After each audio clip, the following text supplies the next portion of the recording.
Kia ora, everyone. Brad Flutie here from Social Credit.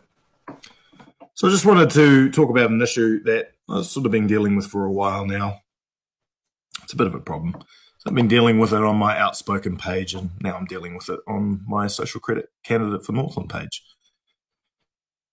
So, you're trying to get yourself out there, because getting yourself out there on mainstream media is next to impossible when you're a party that's suggesting that the private banks that are costing us $5 billion in interest every year to print money out of nothing to solve our problems through I guess you'd call it a universal credit to trade value, is something they don't like, because, they don't want to stop earning money for doing literally nothing. So this is what they do. I want to invite my friends to like this page, and there's many of them on here that would like my page. Some of them might not. But most of my friends are pretty receptive towards my ideas and the way I quantify them. So I go in, like all of you will, and I'll select them all. I'll send the invitations. And, oops, something's gone wrong. We're working to get it fixed as soon as we can. Well, the reality is they don't. I've sent them multiple messages, and they have never got back to me. They just ignore me. It never gets fixed. And this is the problem with Facebook. So we try another way. Let's go and select individual friends.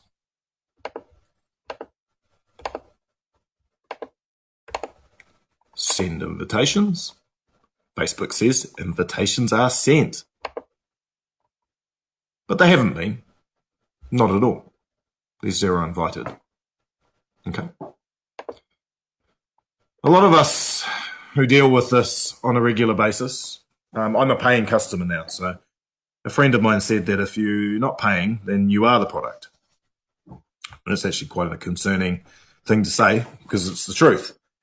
If you're on social media, you have your data stolen from you.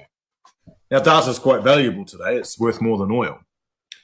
Facebook steals your data and sells it on for billions and billions of dollars, so much so that when Mark Zuckerberg gets fined $6 billion for it, he doesn't give a shit. He just carries on doing what he's doing. But it's not true. If you're a paying customer and you don't toe the official narrative, what they say is your single source of truth, there's different rules for you. You meet problems much like this, and this isn't the end of them. We can go through a variety of problems. For example, I pay to boost my articles. Some of you may have read some of my articles. They're a little bit controversial, but I'm very careful with my language. I use uncertain language, and I back up my notions with links and evidence. And I pay to advertise these articles. Stated reach per day, with the way I set it up, 300 to 500. One of these articles, this was per day, by the way. One of these articles reached 300 people over 3 days. Yeah. So they're ripping me off. That's what they're doing. So not only am I the product, even when I am not paying, I am a customer that gets routinely ripped off because of my opinion. So this raises a few questions, really important questions. I'm not sure anybody is put in this frame yet. We are, in essence, engaging on an online society. That's what this is. We interact with our friends on it. We video call. We message. We trade on. We can trade on Facebook now. We can advertise our businesses on Facebook. Most of our lives is on this social media platform. Okay. It's an online society without a constitution, ruled by a corporation who makes up its own rules. It's ruled by a corporation that steals what is most valuable today from you instead of paying you for it. You don't have data sovereignty, and it doesn't matter how many intellectuals have told Facebook that they need to implement data sovereignty onto their social media platform, because they're making money from stealing things from people. And that's not right. So here's a proposition. We need a public-funded online society. We need to get rid of Facebook.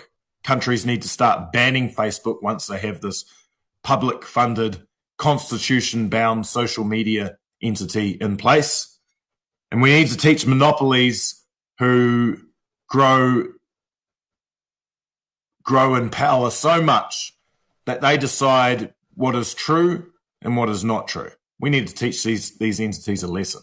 We need to break them up. Finding them doesn't work. They're thieves. $6 billion to Mark Zuckerberg is a fart in the wind. So if you're keen to jump on this kaupapa in terms of forcing a public-funded, public-owned, and public-ran, constitution-bound social media, or rather online society, send me a message. If you've got the skills to do it, we need you. Kia ora, everyone.